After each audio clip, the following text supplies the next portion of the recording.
The Adventures of Sherlock Holmes, The Red-Headed League. I had called upon my friend, Mr. Sherlock Holmes, one day in the autumn of last year, and found him in deep conversation with a very stout, florid-faced, elderly gentleman with fiery red hair. With an apology for my intrusion, I was about to withdraw when Holmes pulled me abruptly into the room and closed the door behind me. "You could not possibly have come at a better time, my dear Watson," he said cordially. "I was afraid that you were engaged." "So I am. Very much so." "Then I can wait in the next room." "Not at all. This gentleman, Mr. Wilson, has been my partner and helper in many of my most successful cases, and I have no doubt that he will be of the utmost use to me in yours also." The stout gentleman half rose from his chair and gave a bob of greeting, with a quick little questioning glance from his small, fat-encircled eyes. "Try the settee," said Holmes, relapsing into his armchair and putting his fingertips together, as was his custom when in judicial moods. "I know, my dear Watson, that you share my love of all that is bizarre and outside the conventions and humdrum routine of everyday life. You have shown your relish for it by the enthusiasm which has prompted you to chronicle, and if you will excuse my saying so, somewhat to embellish so many of my own little adventures. Your cases have indeed been of the greatest interest to me," I observed. "You will remember that I remarked the other day, just before we went into the very simple problem presented by Miss Mary Sutherland, that for strange effects and extraordinary combinations we must go to life itself, which is always far more daring than any effort of the imagination. A proposition which I took the liberty of doubting. You did, Doctor. But nonetheless you must come round to my view, for otherwise I shall keep on piling fact upon fact on you until your reason breaks down under them, and acknowledges me to be right. Now, Mr. Jabez Wilson here has been good enough to call upon me this morning, and to begin a narrative which promises to be one of the most singular which I have listened to for some time.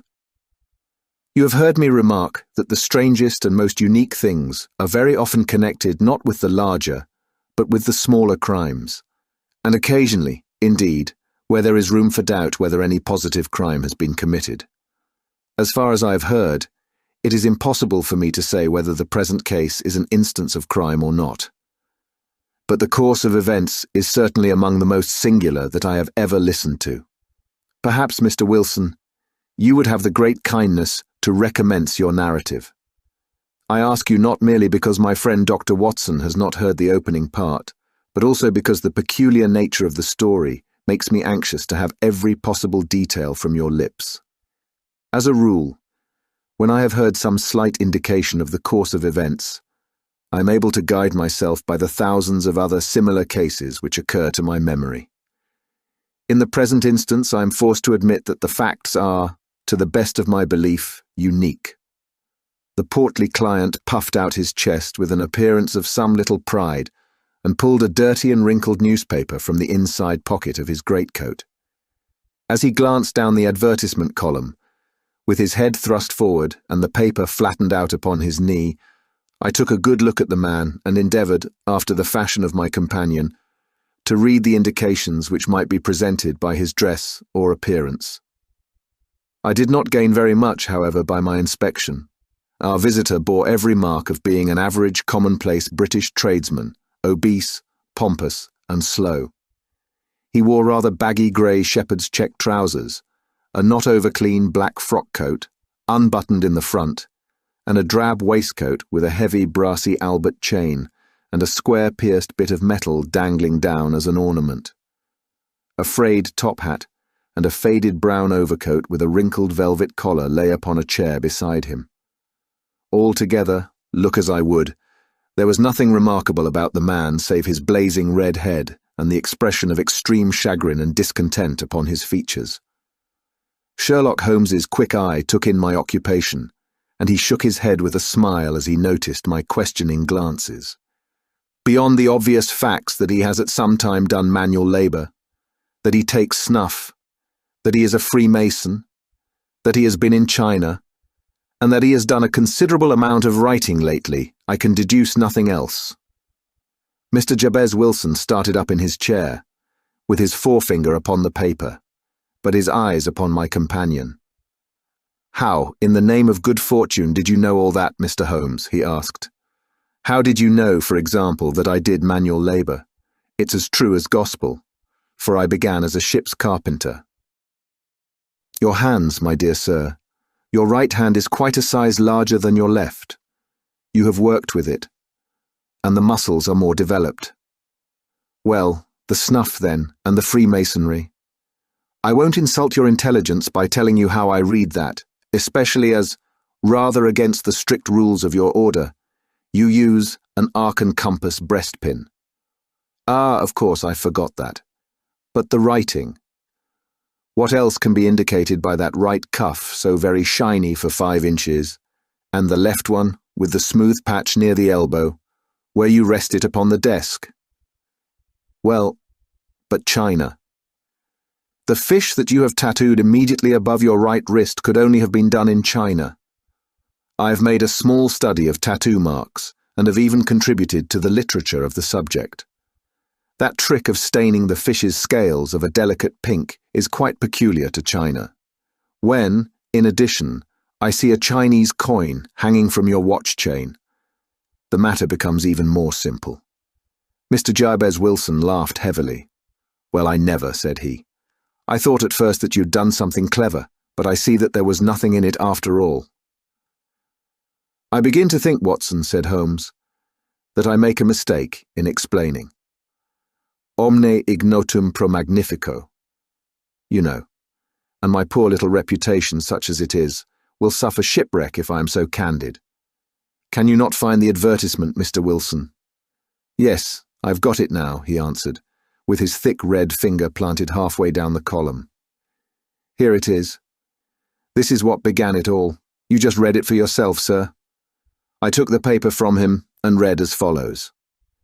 "To the Red-Headed League, on account of the bequest of the late Ezekiah Hopkins, of Lebanon, Pennsylvania, USA. There is now another vacancy open which entitles a member of the League to a salary of £4 a week for purely nominal services. All red-headed men, who are sound in body and mind, and above the age of 21 years, are eligible. Apply in person on Monday, at 11 o'clock, to Duncan Ross, at the offices of the League, 7 Pope's Court, Fleet Street." "What on earth does this mean?" I ejaculated, after I had twice read over the extraordinary announcement. Holmes chuckled and wriggled in his chair, as was his habit when in high spirits. "It is a little off the beaten track, isn't it?" said he. "And now, Mr. Wilson, off you go at scratch and tell us all about yourself, your household, and the effect which this advertisement had upon your fortunes. You will first make a note, Doctor, of the paper and the date." "It is the Morning Chronicle of 27th of April, 1890, just 2 months ago." "Very good. Now, Mr. Wilson?"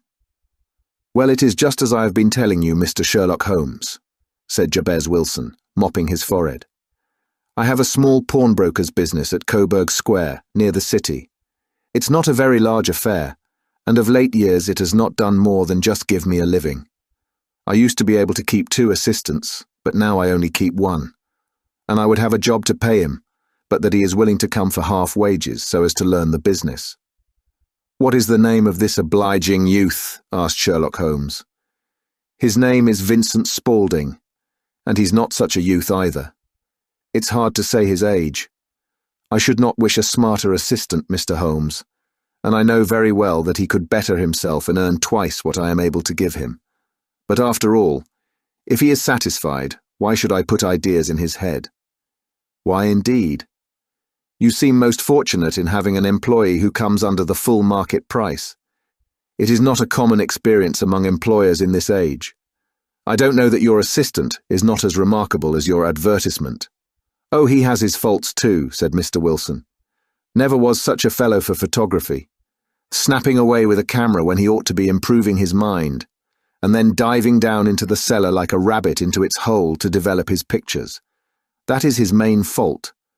But on the whole, he's a good worker. There's no vice in him." "He is still with you, I presume?" "Yes, sir. He and a girl of 14 who does a bit of simple cooking and keeps the place clean. That's all I have in the house, for I'm a widower and never had any family. We live very quietly, sir, the three of us, and we keep a roof over our heads and pay our debts, if we do nothing more. The first thing that put us out was that advertisement. Spaulding. He came down into the office just this day 8 weeks, with this very paper in his hand, and he says, "I wish to the Lord, Mr. Wilson, that I was a red-headed man." "Why that?" I asks. "Why," says he, "here's another vacancy on the League of the Red-Headed Men. It's worth quite a little fortune to any man who gets it, and I understand that there are more vacancies than there are men, so that the trustees are at their wits' end what to do with the money. If my hair would only change colour, here's a nice little crib all ready for me to step into." "Why, what is it then?" I asked. "You see, Mr. Holmes, I am a very stay-at-home man, and as my business came to me instead of my having to go to it, I was often weeks on end without putting my foot over the doormat. In that way, I didn't know much of what was going on outside, and I was always glad of a bit of news." "Have you never heard of the League of the Red-Headed Men?" he asked with his eyes open. "Never." "Why, I wonder at that.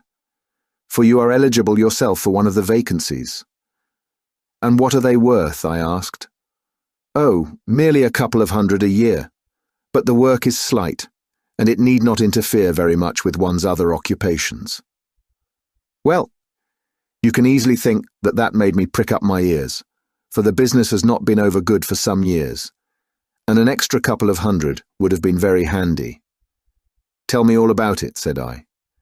"Well," said he, showing me the advertisement, "you can see for yourself that the League has a vacancy, and there is the address where you should apply for particulars.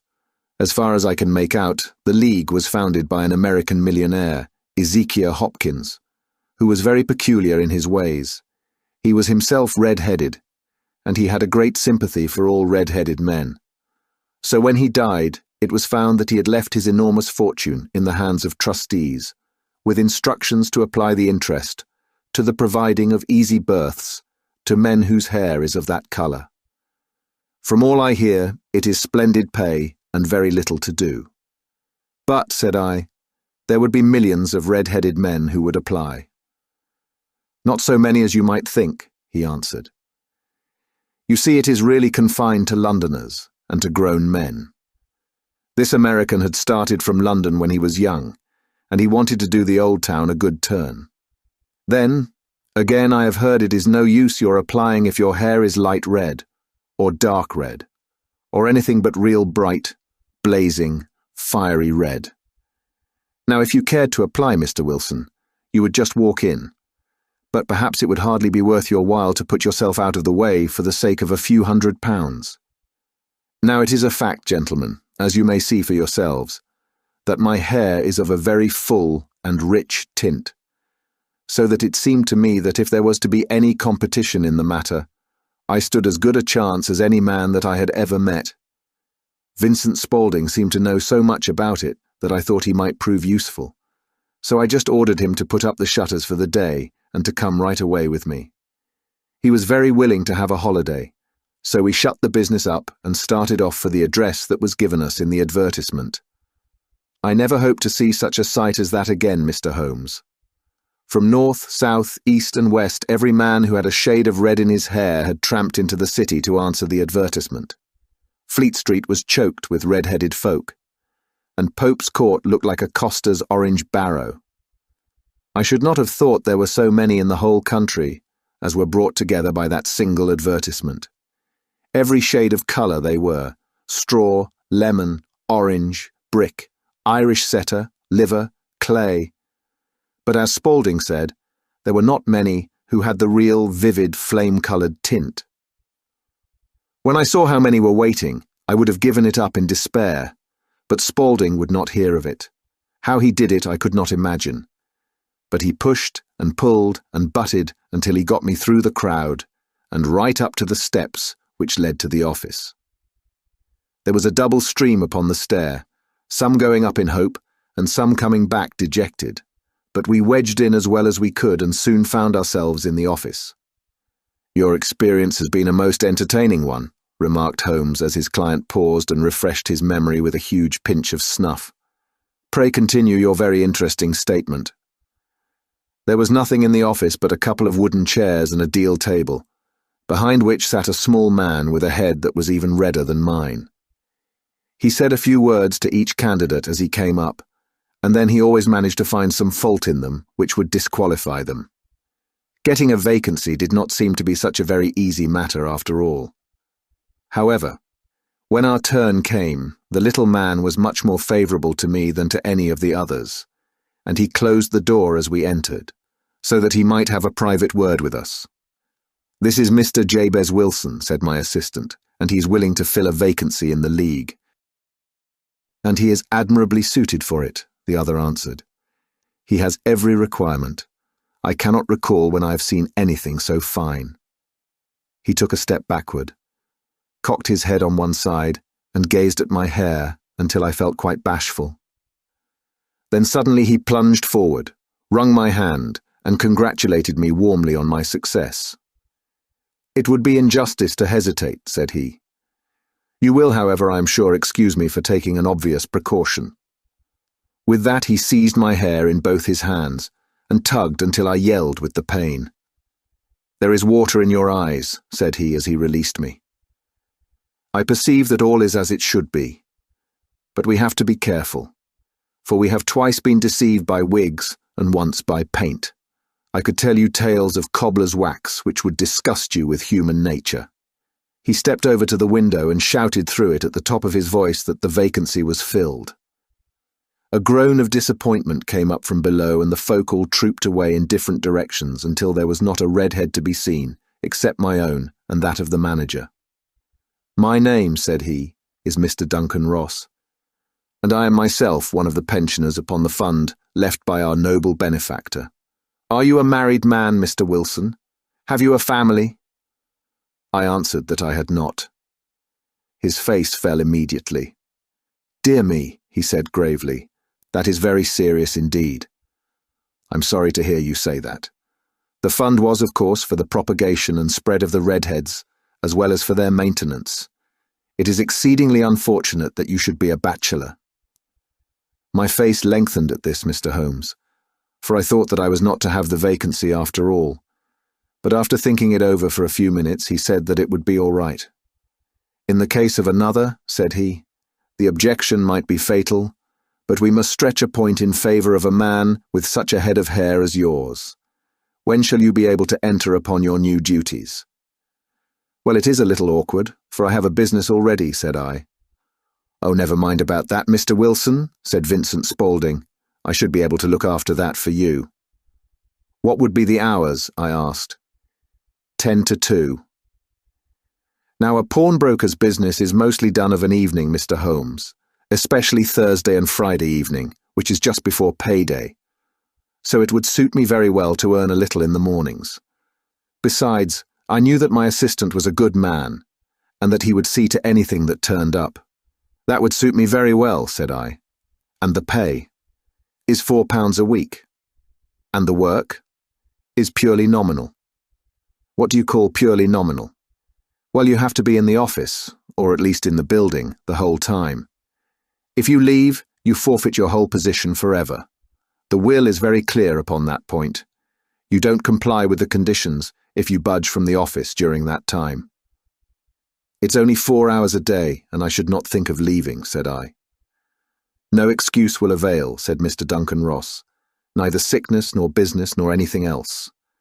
There you must stay, or you lose your billet." "And the work?" "Is to copy out the Encyclopaedia Britannica. There is the first volume of it in that press. You must find your own ink, pens, and blotting paper, but we provide this table and chair. Will you be ready tomorrow?" "Certainly," I answered. "Then goodbye, Mr. Jabez Wilson, and let me congratulate you once more on the important position which you have been fortunate enough to gain." He bowed me out of the room, and I went home with my assistant. Hardly knowing what to say or do, I was so pleased at my own good fortune. Well, I thought over the matter all day, and by evening I was in low spirits again. for I'd quite persuaded myself that the whole affair must be some great hoax or fraud, though what its object might be I could not imagine. It seemed altogether past belief that anyone could make such a will, or that they would pay such a sum for doing anything so simple as copying out the Encyclopaedia Britannica. Vincent Spaulding did what he could to cheer me up, but by bedtime I had reasoned myself out of the whole thing. However, in the morning I determined to have a look at it anyhow, so I bought a penny bottle of ink, and with a quill pen and 7 sheets of foolscap paper, I started off for Pope's Court. Well, to my surprise and delight, everything was as right as possible. The table was set out ready for me, and Mr. Duncan Ross was there to see that I got fairly to work. He started me off upon the letter A, and then he left me, but he would drop in from time to see that all was right with me. At 2 o'clock he bade me good day, complimented me upon the amount that I had written, and locked the door of the office after me. This went on day after day, Mr. Holmes, and on Saturday the manager came in and planked down 4 golden sovereigns for my week's work. It was the same next week, and the same the week after. Every morning I was there at 10, and every afternoon I left at 2. By degrees Mr. Duncan Ross took to coming in only once of a morning, and then, after a time, he did not come in at all. Still, of course, I never dared to leave the room for an instant, for I was not sure when he might come, and the billet was such a good one, and suited me so well, that I would not risk the loss of it. 8 weeks passed away like this, and I had written about abbots and archery and armour and architecture and Attica, and hoped with diligence that I might get on to the B's before very long. It cost me something in foolscap, and I had pretty nearly filled a shelf with my writings, and then suddenly the whole business came to an end. To an end? Yes, sir, and no later than this morning. I went to my work as usual at 10 o'clock, but the door was shut and locked, with a little square of cardboard hammered onto the middle of the panel with a tack. Here it is, and you can read for yourself. He held up a piece of white cardboard about the size of a sheet of notepaper. It read in this fashion: "The Red-Headed League is dissolved, 9th of October, 1890. Sherlock Holmes and I surveyed this curt announcement and the rueful face behind it, until the comical side of the affair so completely overtopped every other consideration that we both burst out into a roar of laughter. "I cannot see that there is anything very funny," cried our client, flushing up to the roots of his flaming head. "If you can do nothing better than laugh at me, I can go elsewhere." "No, no," cried Holmes, shoving him back into the chair from which he had half risen. "I really wouldn't miss your case for the world. It is most refreshingly unusual. But there is, if you will excuse my saying so, something just a little funny about it. Pray, what steps did you take when you found the card upon the door?" "I was staggered, sir. I did not know what to do. Then I called at the offices round, but none of them seemed to know anything about it. Finally, I went to the landlord, who is an accountant living on the ground floor, and I asked him if he could tell me what had become of the Red-Headed League. He said that he had never heard of any such body. Then I asked him who Mr. Duncan Ross was. He answered that the name was new to him. "Well," said I, "the gentleman at number 4. "What, the red-headed man?" "Yes." "Oh," said he. "His name was William Morris. He was a solicitor and was using my room as a temporary convenience until his new premises were ready. He moved out yesterday." "Where could I find him?" "Oh, at his new offices. He did tell me the address. Yes, 17 King Edward Street, near St. Paul's. I started off, Mr. Holmes, but when I got to that address it was a manufactory of artificial kneecaps, and no one in it had ever heard of either Mr. William Morris or Mr. Duncan Ross." "And what did you do then?" asked Holmes. "I went home to Saxe Coburg Square, and I took the advice of my assistant, but he could not help me in any way. He could only say that if I waited, I should hear by post. But that was not quite good enough, Mr. Holmes. I did not wish to lose such a place without a struggle, so, as I had heard that you were good enough to give advice to poor folk who were in need of it, I came right away to you." "And you did very wisely," said Holmes. "Your case is an exceedingly remarkable one, and I shall be happy to look into it. From what you have told me, I think that it is possible that graver issues hang from it than might at first sight appear." "Grave enough," said Mr. Jabez Wilson. "Why, I have lost £4 a week." "As far as you are personally concerned," remarked Holmes, "I do not see that you have any grievance against this extraordinary league. On the contrary, you are, as I understand, richer by some £30, to say nothing of the minute knowledge which you have gained on every subject which comes under the letter A. You have lost nothing by them." "No, sir, but I want to find out about them, and who they are, and what their object was in playing this prank, if it was a prank, upon me. It was a pretty expensive joke for them, for it cost them £32. We shall endeavour to clear up these points for you, and first, 1 or 2 questions, Mr. Wilson. This assistant of yours who first called your attention to the advertisement, how long had he been with you?" "About a month, then." "How did he come?" "In answer to an advertisement." "Was he the only applicant?" "No, I had a dozen." "Why did you pick him?" "Because he was handy and would come cheap." "At half wages, in fact." "Yes." "What is he like, this Vincent Spaulding?" "Small, stout-built, very quick in his ways, no hair on his face, though he's not short of 30. Has a white splash of acid upon his forehead." Holmes sat up in his chair in considerable excitement. "I thought as much," said he. "Have you ever observed that his ears are pierced for earrings?" "Yes, sir. He told me that a gypsy had done it for him when he was a lad." Said Holmes, sinking back in deep thought. "He is still with you?" "Oh, yes, sir. I have only just left him." "And has your business been attended to in your absence?" "Nothing to complain of, sir. There's never very much to do of a morning." "That will do, Mr. Wilson. I shall be happy to give you an opinion upon the subject in the course of a day or 2. Today is Saturday, and I hope that by Monday we may come to a conclusion." "Well, Watson," said Holmes when our visitor had left us, "what do you make of it all?" "I make nothing of it," I answered frankly. "It is a most mysterious business."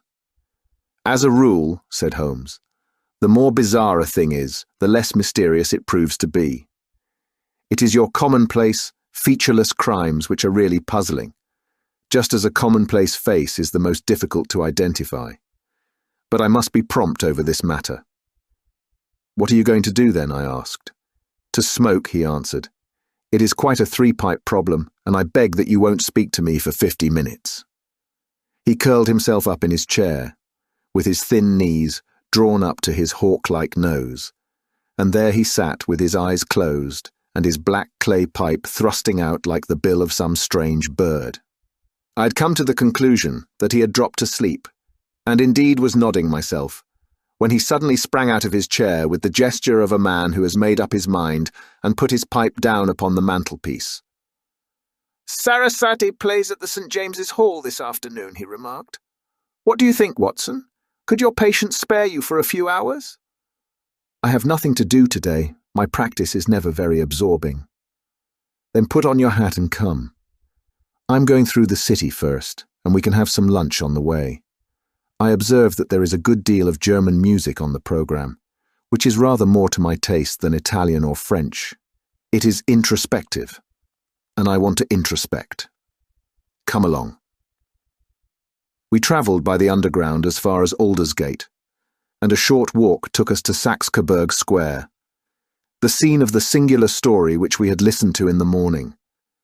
It was a poky, little, shabby-genteel place, where 4 lines of dingy 2-storied brick houses looked out into a small, railed-in enclosure, where a lawn of weedy grass and a few clumps of faded laurel bushes made a hard fight against a smoke-laden and uncongenial atmosphere. 3 gilt balls and a brown board with Jabez Wilson in white letters, upon a corner house, announced the place where our red-headed client carried on his business. Sherlock Holmes stopped in front of it with his head on one side and looked it all over, with his eyes shining brightly between puckered lids. Then he walked slowly up the street, and then down again to the corner, still looking keenly at the houses. Finally, he returned to the pawnbroker's, and having thumped vigorously upon the pavement with his stick 2 or 3 times, he went up to the door and knocked. It was instantly opened by a bright-looking, clean-shaven young fellow, who asked him to step in.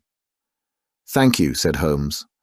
"I only wish to ask you how you would go from here to the Strand." "Third right, fourth left," answered the assistant promptly, closing the door. "Smart fellow that," observed Holmes as we walked away. "He is, in my judgment, the 4th smartest man in London, and for daring I'm not sure that he has not a claim to be 3rd. I've known something of him before." "Evidently," said I, "Mr. Wilson's assistant counts for a good deal in this mystery of the Red-Headed League. I'm sure that you inquired your way merely in order that you might see him." "Not him." "What then?" "The knees of his trousers." "And what did you see?" "What I expected to see." "Why did you beat the pavement?" "My dear doctor, this is a time for observation, not for talk. We are spies in an enemy's country. We know something of Saxe-Coburg Square. Let us now explore the parts which lie behind it." The road in which we found ourselves, as we turned round the corner from the retired Saxe-Coburg Square, presented as great a contrast to it as the front of a picture does to the back. It was one of the main arteries which conveyed the traffic of the city to the north and west. The roadway was blocked with the immense stream of commerce flowing in a double tide inward and outward, while the footpaths were black with the hurrying swarm of pedestrians. It was difficult to realize as we looked at the line of fine shops and stately business premises that they really abutted on the other side, upon the faded and stagnant square which we had just quitted. "Let me see," said Holmes, standing at the corner and glancing along the line. "I should like just to remember the order of the houses here. It is a hobby of mine to have an exact knowledge of London. There is Mortimer's, the tobacconist, the little newspaper shop, the Coburg branch of the City and Suburban Bank, the vegetarian restaurant, and McFarlane's carriage-building depot. That carries us right on to the other block. And now, Doctor, we've done our work, so it's time we had some play. A sandwich and a cup of coffee, and then off to Violin Land, where all is sweetness and delicacy and harmony, and there are no red-headed clients to vex us with their conundrums." My friend was an enthusiastic musician, being himself not only a very capable performer, but a composer of no ordinary merit. All the afternoon he sat in the stalls, wrapped in the most perfect happiness, gently waving his long, thin fingers in time to the music, while his gently smiling face and his languid, dreamy eyes were as unlike those of Holmes the sleuth-hound, Holmes the relentless, keen-witted, ready-handed criminal agent, as it was possible to conceive. In his singular character, the dual nature alternately asserted itself, and his extreme exactness and astuteness represented, as I have often thought, the reaction against the poetic and contemplative mood which occasionally predominated in him. The swing of his nature took him from extreme languor to devouring energy, and as I knew well, he was never so truly formidable as when, for days on end, he had been lounging in his armchair amid his improvisations and his black-letter editions. Then it was that the lust of the chase would suddenly come upon him, and that his brilliant reasoning power would rise to the level of intuition, until those who were unacquainted with his methods would look askance at him as on a man whose knowledge was not that of other mortals. When I saw him that afternoon so enwrapped in the music at St. James's Hall, I felt that an evil time might be coming upon those whom he had set himself to hunt down. "You want to go home, no doubt, Doctor," he remarked as we emerged. "Yes, it would be as well. And I have some business to do which will take some hours.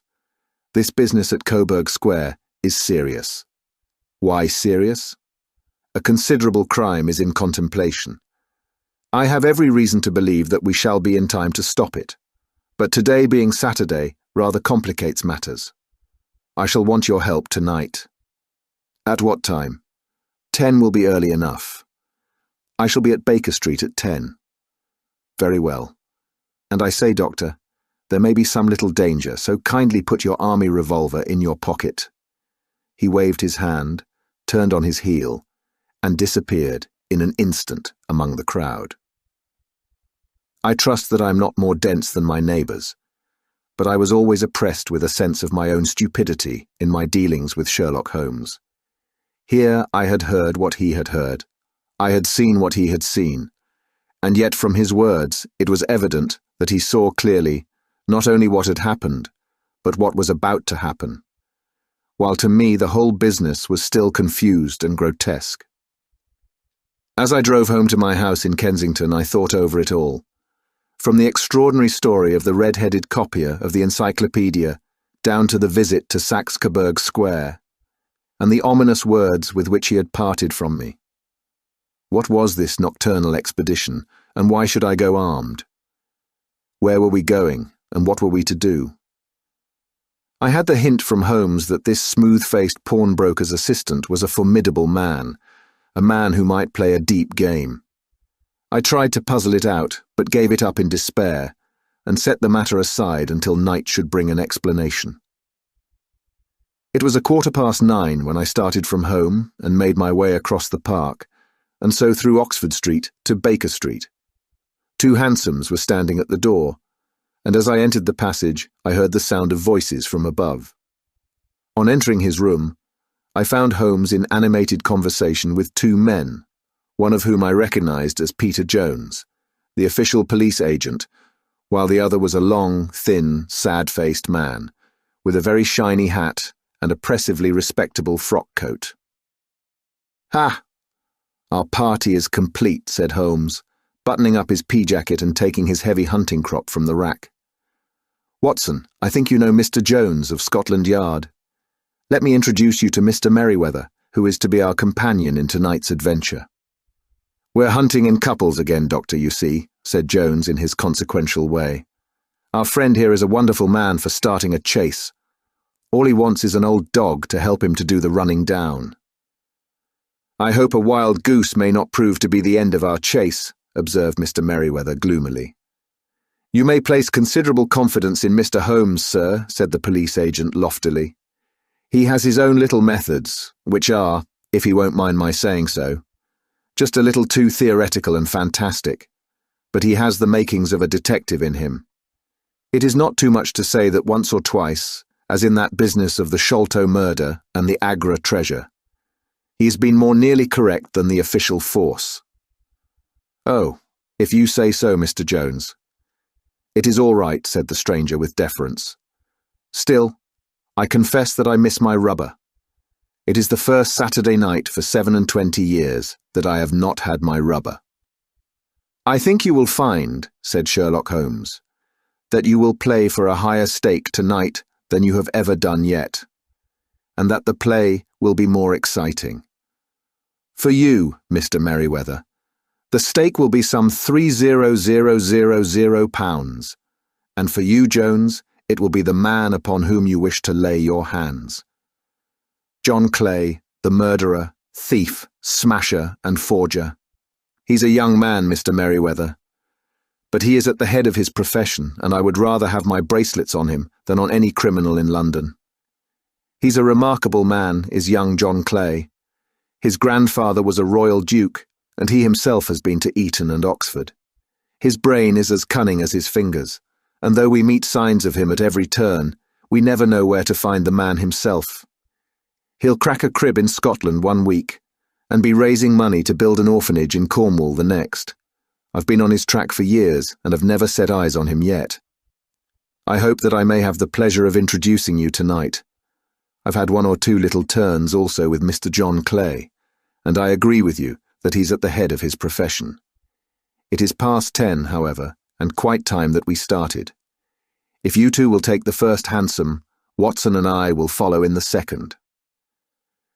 Sherlock Holmes was not very communicative during the long drive and lay back in the cab, humming the tunes which he had heard in the afternoon. We rattled through an endless labyrinth of gas-lit streets until we emerged into Farrington Street. "We are close there now," my friend remarked. "This fellow Merryweather is a bank director and personally interested in the matter. I thought it as well to have Jones with us also. He's not a bad fellow, though an absolute imbecile in his profession. He has one positive virtue.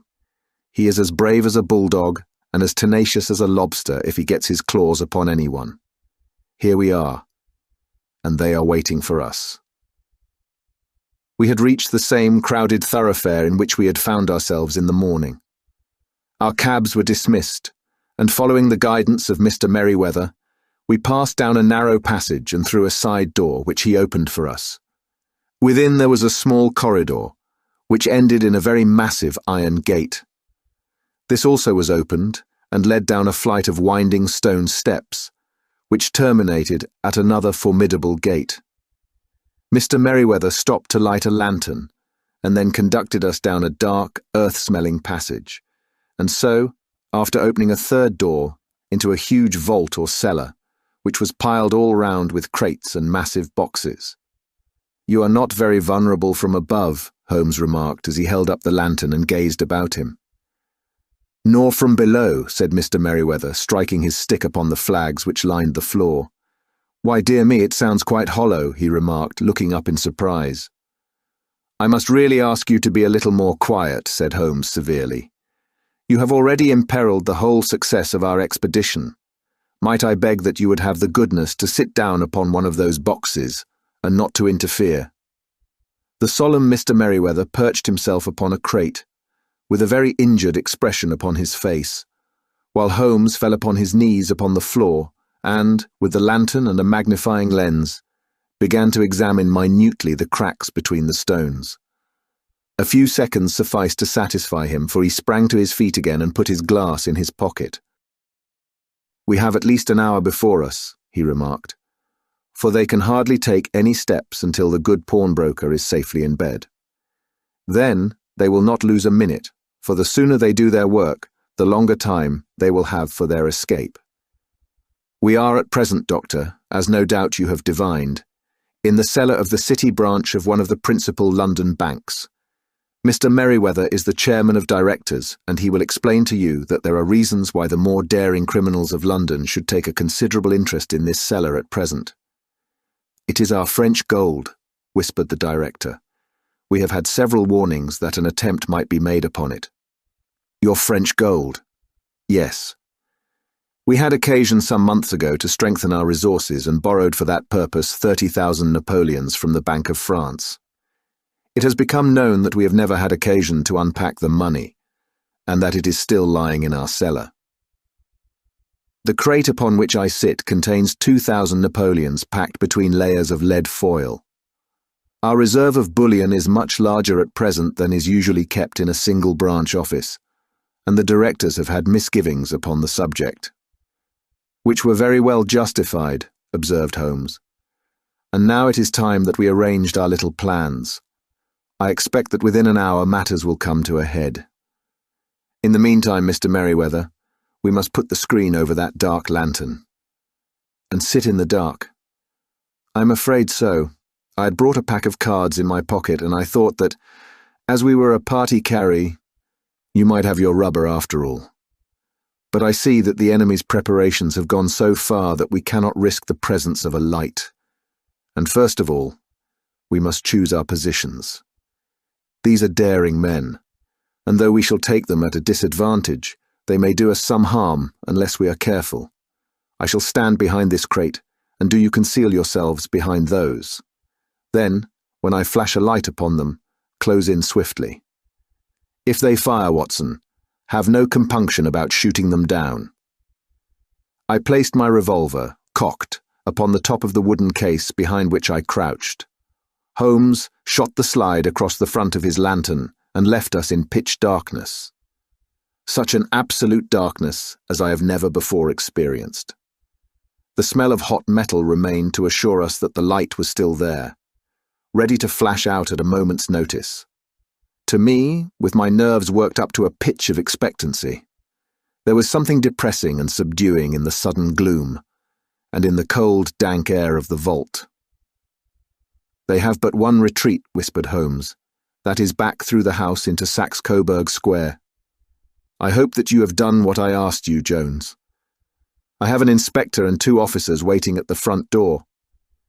Then we have stopped all the holes. And now we must be silent and wait.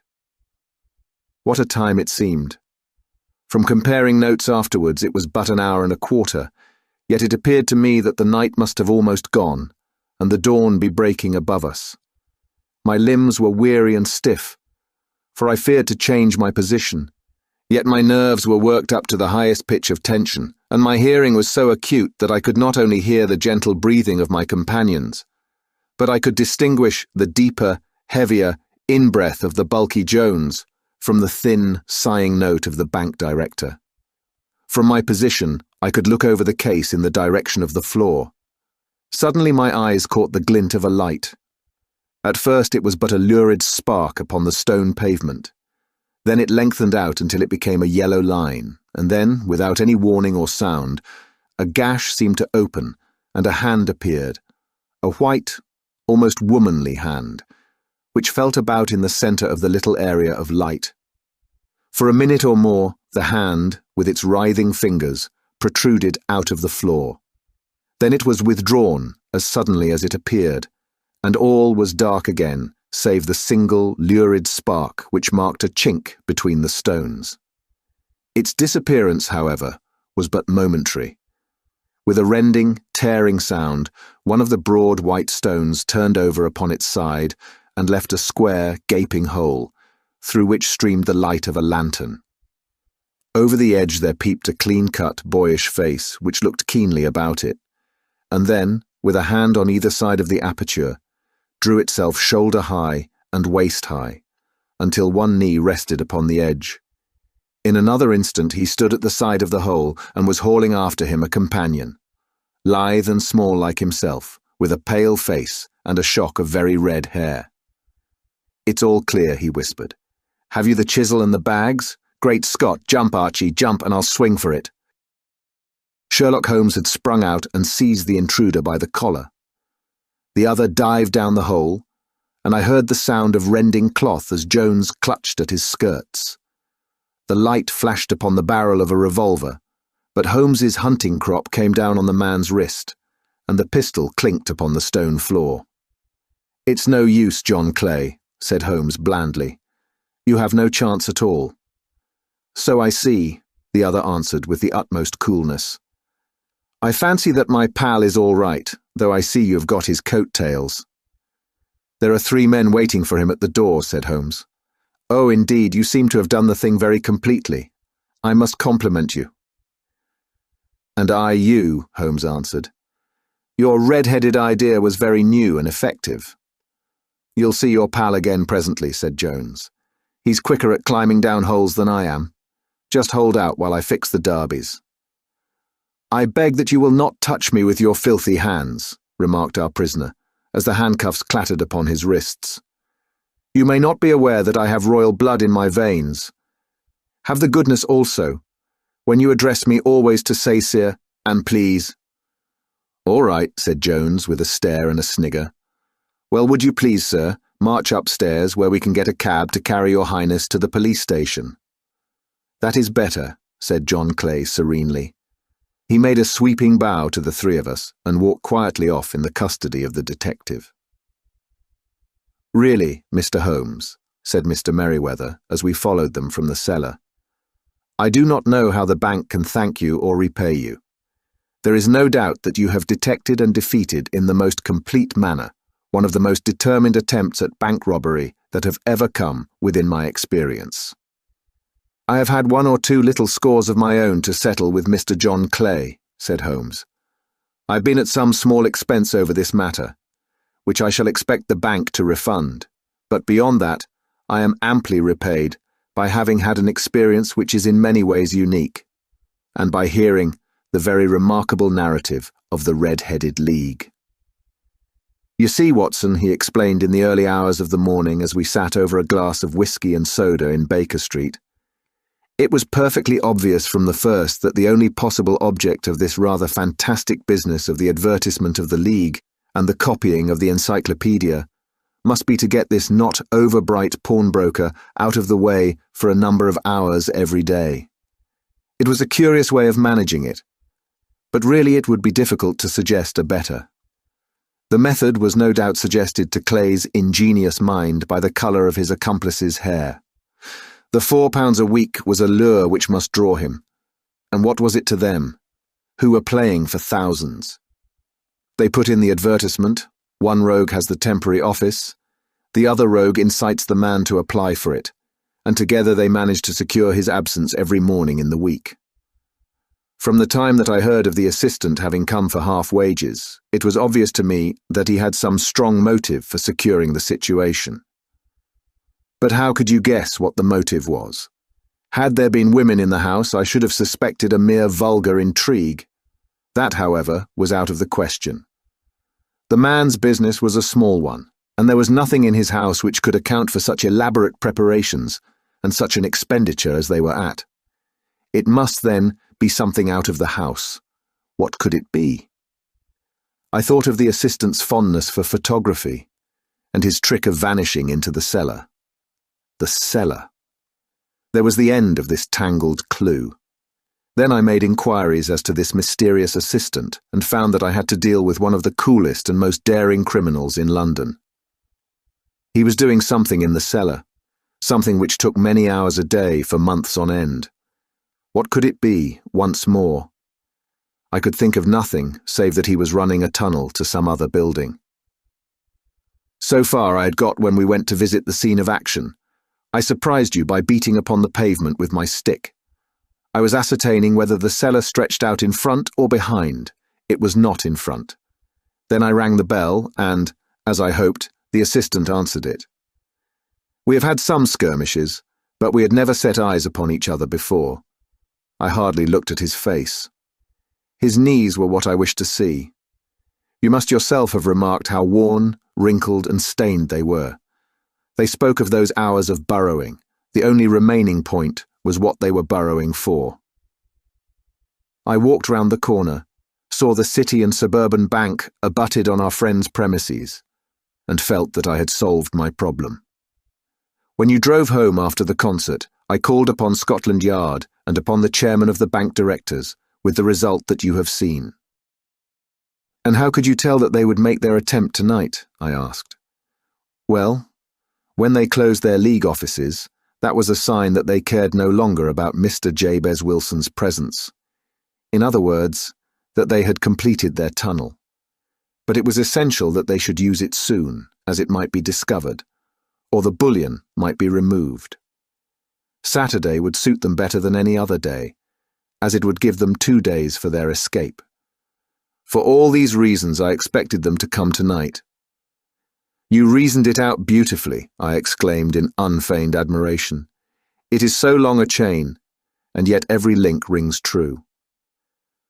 It saved me from ennui, he answered, yawning. Alas, I already feel it closing in upon me. My life is spent in one long effort to escape from the commonplaces of existence. These little problems help me to do so. And you are a benefactor of the race, said I. He shrugged his shoulders. Well, perhaps after all it is of some little use, he remarked. L'homme sait rien, l'œuvre sait tout, as Gustave Flaubert wrote to George Sand. The end.